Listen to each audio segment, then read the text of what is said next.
Alright, so while Mike takes care of just cutting the half of the car off, I'm actually going to start doing the wiring on the computer. It's pretty simple in this harness. All you do is crank sensor, TPS, air and water temp, coils and injectors. That's all we're putting on.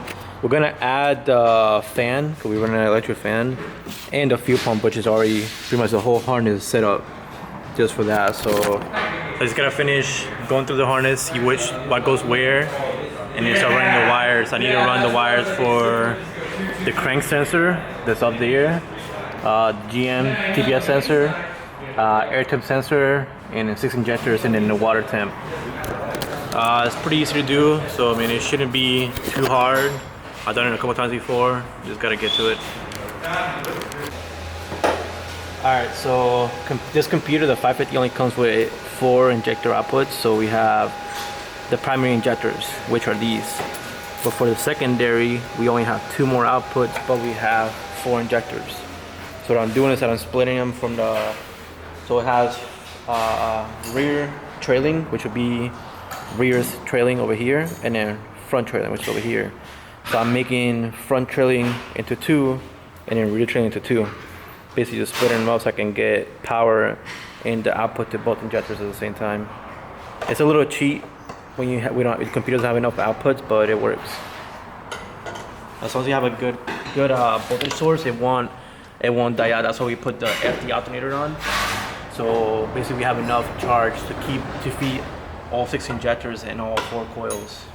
See, this is blue and brown, so this one's blue and brown, so these 2 are going to get spliced into this one to go to the injectors, and this one's blue and red, and these 2 are blue and red, so you can get spliced into each other and run to the 2 injectors. Oh, I see. Okay. Yeah. And that's what we're going to do right now? Yep. Okay.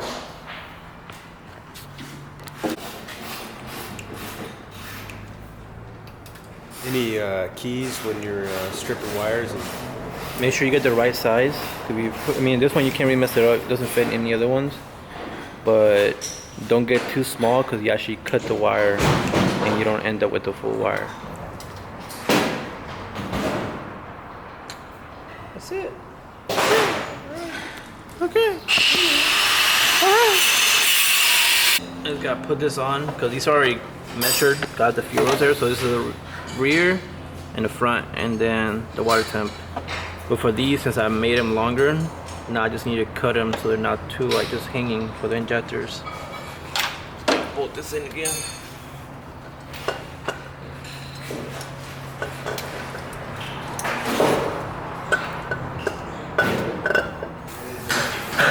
So cut them back a little bit.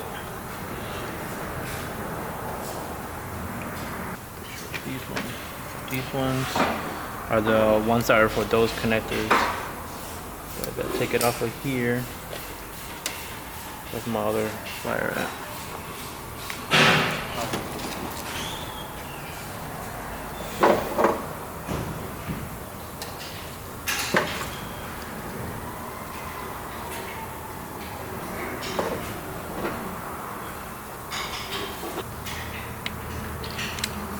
Crimping like that.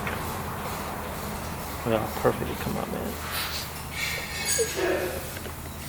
My first harness ever. I promise.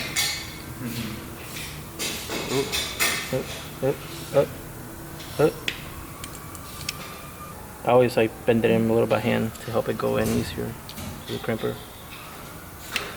Crimped, and you pull it through. You have to align it because some pins are a little different. So these need to be upside down. So once you get it right, they should just be able to slip in. And that's it. And you pull the leather safe boot back on, and then you pull this over it, and that's it. Simple. Got the harness done as far as injectors. So I have primaries in the bottom, and then 4 secondaries already wired. They were split in the middle so you can have power and output for both of them. And I also did the water temp. Now I have to put the intake on and finish the TPS, air temp, and the crank sensor. And that'll be wiring wise will be done completely on here. And then I just have to finish this later once I mount the coils right here.